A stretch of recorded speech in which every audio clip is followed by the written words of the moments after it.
All right, everybody. How are you? Orlando here. Welcome to another week of training with the team. I'm sorry. Let me put on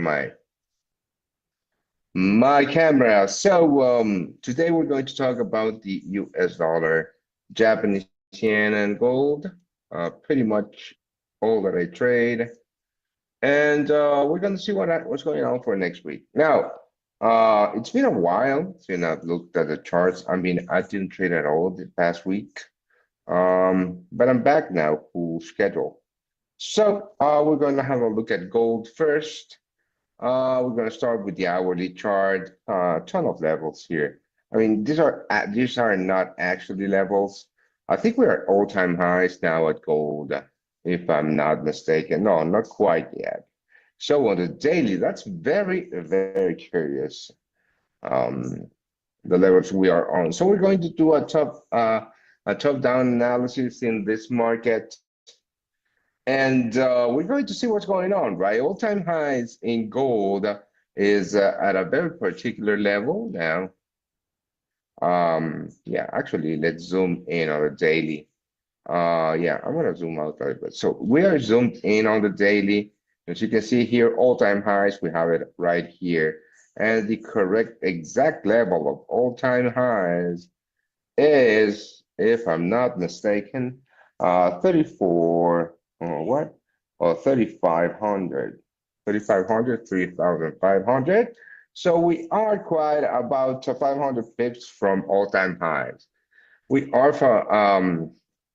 we are 500 pips from all-time highs. On the daily basis, there's a ton. There's a very, very big level here. As you can see, price has actually, you know what, guys, no, that's fine. Price has hit this particular level couple of times, really, just bouncing from it. That doesn't mean that I'm looking for shorts at all. I don't base my bias on these levels.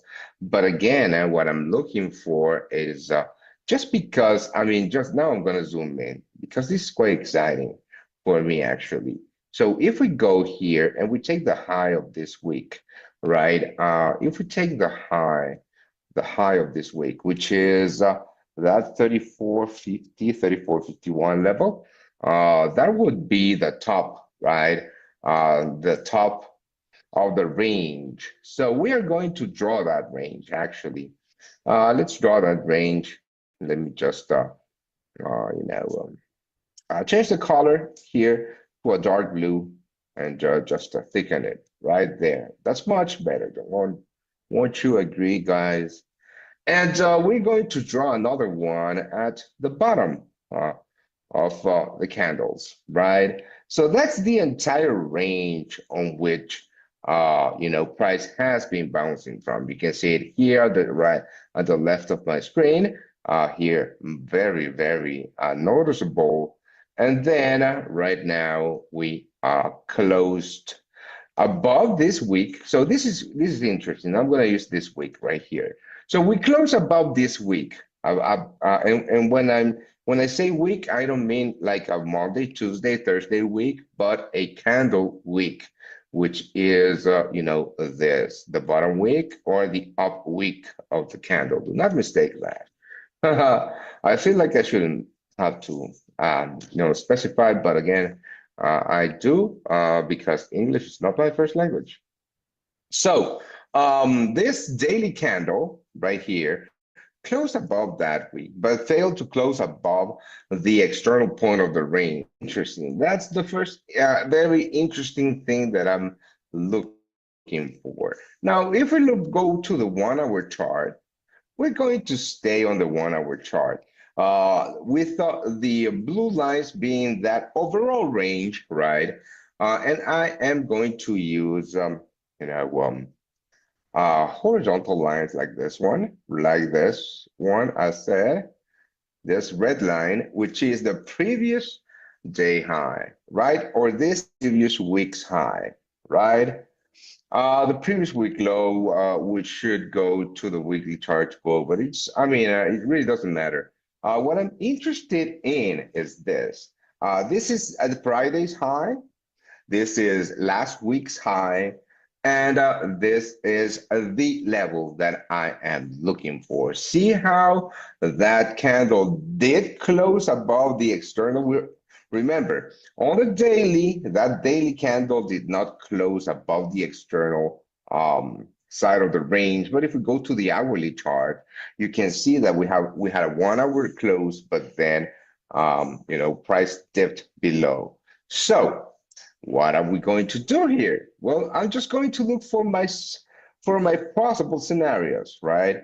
Now, we have Friday's high, and this is the previous swing low right here. So this is the previous swing low. Yeah. You know what? I'm going to do this.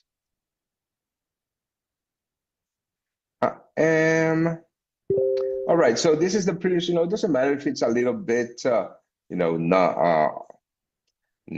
quite like that. It's fine. So this is the previous swing low. On the hourly chart, you can see it very clearly. Now, the bias in this market is quite bullish, but are we going to buy at the open? I don't think so. Let's go to the 15-minute time frame, just a top-down analysis. There's a couple of things that I'm looking for at the open. I'm sorry if you find this a little bit slow, but again, like I told you, I am looking at the charts for the first time since I last traded, which was a week ago. Some family issues, but everything is fine, don't worry.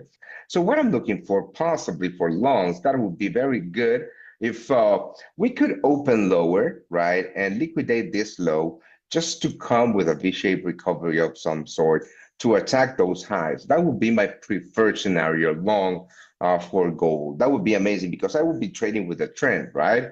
Let's get rid of this lower part of the range. So remember that we are at very top-heavy ranges. So that's one possibility. The other one would be a short possibility. Remember, if we go back to the daily time frame, when price has hit these levels, we have seen. Remember, these are daily candles, but price hit that level, and this daily candle, the previous daily candle, right, as a let's call it a 680 pip bearish candle. This one right here, a 580 pip bearish candle. This one right here, 700 pip bearish candle. So this could go either way. Remember, I just don't get married to a bias myself. So I am definitely not trading within this range. This is my no trade range right here. No trade range, absolutely untradeable. I am not placing a trade within this range. I am not trading the breakout if it goes higher, and I am not trading the breakout if it goes lower. Right? I don't trade breakouts, guys. I don't trade breakouts. That's not what I do. I trade price failures. So my preferred, it's not that it's my preferred, right? Because I would trade either side if it printed my edge. But the first one, if we open lower and we liquidate the lows with a clean V-shaped recovery, I would go for longs and attack these highs. But because history tends to repeat itself, my preferred scenario would be a liquidation of Friday's highs, New York highs, and then a sharp move lower towards these lows. At least this is the entire New York range. So let me show you what it looks like. First of all, here, this is the New York session lows, and I would love to attack the daily lows, which are right here, if we were on a short position. So yes, I have more range towards to the downside on a bearish move. And because history tends to repeat itself, if price liquidates these highs, then prints my edge. I'm not going to share my edge here, But if we have a clean price failure above Friday's highs, I would most definitely short this market towards the structural low, then New York session lows, and overall Friday lows. That's my analysis in gold. Pretty nice. So let's do the same for the US dollar Japanese yen. I haven't looked at the chart. Super choppy. Super, super, super choppy. This is the daily price action on the US dollar Japanese yen. This has been quite a headache to trade. This is the thing about the US dollar Japanese yen. When it trends in really, really trends, right? For example, here we had a 2,200 pip run, but when it ranges, it really, really ranges. So let's do the same thing. This is what I am looking at on the hourly. So on the hourly, very, very consistently trapped inside of a range. So I guess this was Powell's, um, uh, Powell's speech where he hinted a rate cut. I guess that was that, right? I don't know. But we are very, very close for possible longs. This is the hourly chart, guys. And as you can see, we are still trading inside of a range. Now, this is interesting because even though we have some bearish pressure, right? Immediate bearish pressure.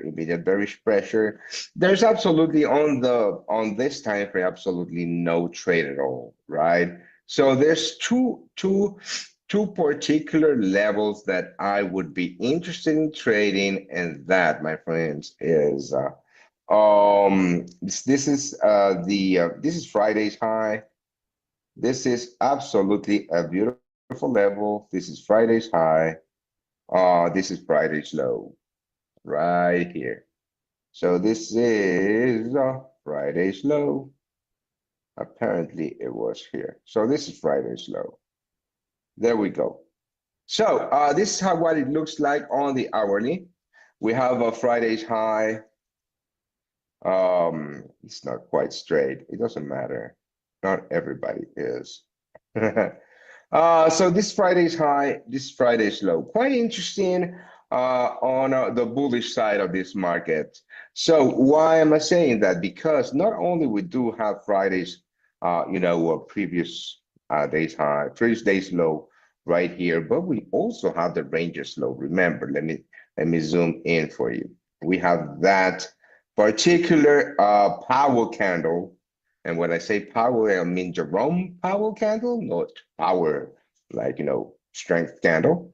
The highs and the lows of that particular day unbroken with. So on the let's go to a 50-minute chart so I can explain myself a little bit. Actually, I'm going to stay on the 1 hour chart so you can actually see what I'm looking for. So on the hourly chart, it doesn't matter really if it's the hourly chart, the 50-minute chart, the 5-minute chart. The reason that I'm looking at the hourly chart is because I want you to look at the levels that I'm looking at. So I can make this line straight. I'm sorry about that. Now, what I would love to see, and my preferred, bias, not bias, but, possible setup on this market, or US dollar Japanese yen, of course, there would be a liquidation of, Friday's lows. And this particular range is low, right? Price failing from that liquidation, and I would most definitely like to hunt those Friday highs and the overall immediate structure highs. So the trade would look something like this. It would, I would love to see, it doesn't matter if we open here, here, or here.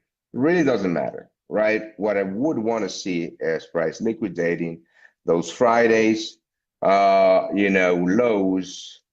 and that range low with a sharp move and a sharp recovery, right? And then I would target most definitely Friday's highs and the overall structure highs. So it would look something like this. That's my preferred And that would be the only thing that I would be looking for on the US dollar Japanese yen. I want to